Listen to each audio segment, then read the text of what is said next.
Ngayon po sa month na notice ko yung strong issue tungkol sa parents at anak. Opo, alam ko.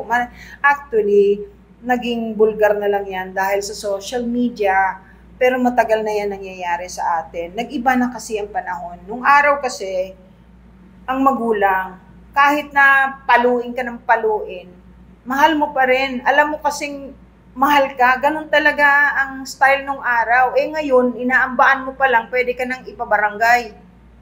Kaya karamihan tuloy walang modo. Nakita nyo naman. Yung mga sa generation ko, pati po yung generation na siguro yung sumunod sa akin, maayos pa. Kung ayaw mo sa magulang mo, maari ka namang umalis. Pero hindi ibig sabihin ay huwag mong igagalang at huwag mo nang ipagkalat sa iba. At dapat, kung sinong dadalin mo sa bahay mo, sabihin mo sa kanila na igalang yung nanay mo. After all, bahay yun ng nanay mo. Bahay ng magulang mo. Ang mga magulang, marami talagang palpak. Tao lang yan eh. Pero ano ba namang magpatawad ka? Ano bang mawawala? Hindi ba magkakasundo lang naman kayo? Pera, kikitain yan eh. Pero yung relasyon ninyo, bilang mag-ina o mag-ama, lalo na sa ina, kasi galing ka sa kanya. Galing ka sa Diyos, tapos dumaan ka sa kanya. Kung sinakal ka nung maliit ka pa, di ala ka na. Paano malalaman if may gabay po kayo? Ako na nagsasabi sa'yo na may gabay ka. Kasi lahat ng tao binigyan ng gabay. Lahat. Hindi lang sila nagiging active pag ang pinipiling sundin ng mga tao na ginagabayan nila ay yung demonyo. At tuwan-tuwa ang demonyo pag hindi kayo naniniwala sa kanila. Yun ang purpose nila. Para nga naman gumawa kayo palagi ng mali dahil wala naman, hindi kayo naniniwala na may hell at hindi kayo naniniwala na may demonyo. Hindi po kayo. Ibig sabihin yung mga hindi naniniwala. Okay? You pray hard from your heart. Magdasal ka ng buong puso't kaluluwa. Pwede mong sabihin na maaari ba maririnig ka tuwing kinakausap mo yung gabay mo. Maririnig ka. Ngayon yung pagsagot sa'yo, maririnig mo lang kung gusto niyang marinig mo. Hindi ninyo pwedeng sisihin ng langit pagdating sa bagay na nangyayari sa atin na hindi maganda. Normally po yan ay repercussion o yung effect nung maling ginawa natin either nung nakaraan at nung kasalukuyan o maling pinili. What does it mean when a medium psychic gets sick after she reads you? Most of the time, they did not pray enough and they are not protected. That's the reason why I keep telling people, forget about becoming a healer if you're not strong enough and you're not willing to pray. Kasi kung hindi ka magdadasal ng tama, hindi mo aalagaan yung pagdarasal mo. Lahat ng sakit nang hinihiling mo mapupunta sa'yo. The same thing with card readers. Pagka meron silang na-encounter na hindi maganda, if they are not strong enough and they are not protected, they get sick. Lalo na kung evil yung lumapit. Siyempre, normal po yun. Alam niyo po ba kung kailan darating si Jesus? Naku, hindi ko po alam yan. Only the Father knows. Not even saints knows. No clairvoyant, no seer knows. Nobody knows except the Father. Pero mukhang malapit na kasi pangit na ng mga nangyayari sa mundo. Tapos ang dami nang nabubukas.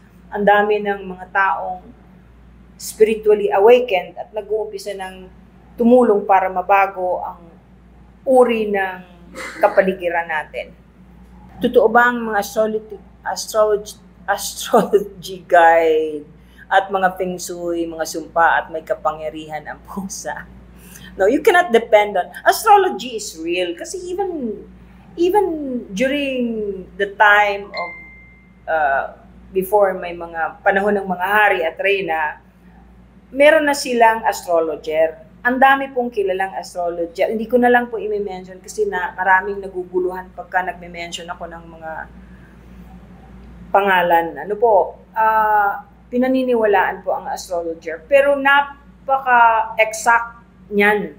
May konti ka lang pagkakamali sa oras, meron ng nadideviate na nagkakamali na yung dapat malaman mo o yung sagot sa tinatanong mo.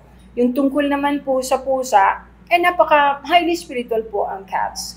Well, the same thing with dogs. The same thing with dogs. Iba lang ang style ng pusa kesa sa mga aso.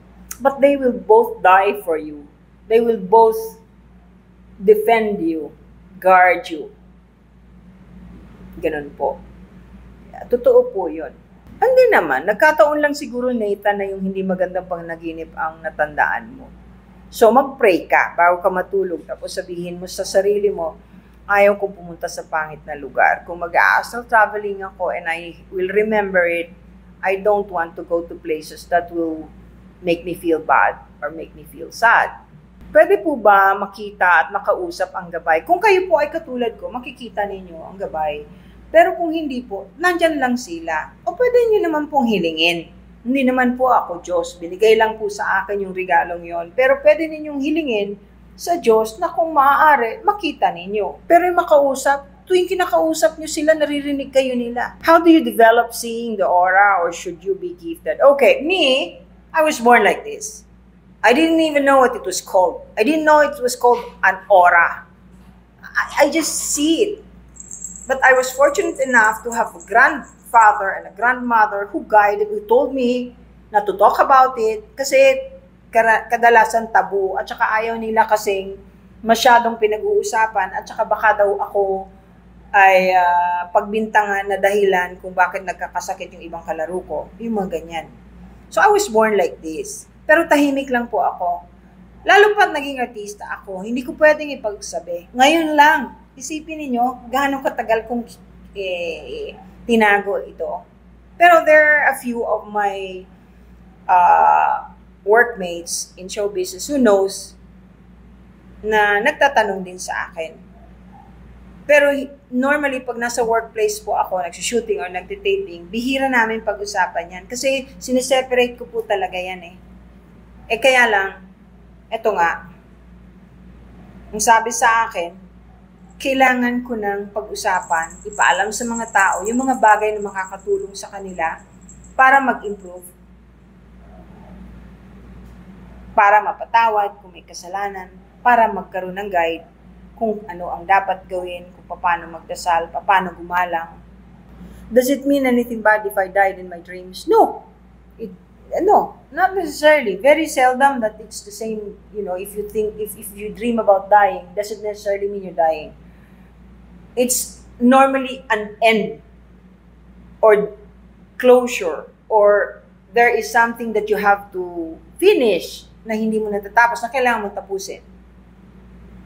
Ang usually kasi symbolism yan eh, ang usually mga Pilipino, pag nanaginip na nalagasan ng ngipin, may mamamatay. Totoo yan ha. Kasi naka-attach na sa atin yung symbolism na yun eh. Hindi nyo ba alam yun? Pagka nalagasan ng ipin, warning. Ang iba kasi, ang gabay, pag hindi ninyo sila palaging naririnig, pag kinakausap kayo, dinadaan sa panaginip. Tapos yun po, symbolism. Kasalanan ba ang maging gay? Sweetheart, ang mga best friends ko, gays, ang kasalanan ay yung pag gumagawa ka ng kasalanan. Hindi ibig sabihin ng komo gay, makasalanan. Napakaraming gays na pilantropo na nagdadasal palagi at tumutulong sa kapwa. So, depende yan sa tao. Depende yan sa tao.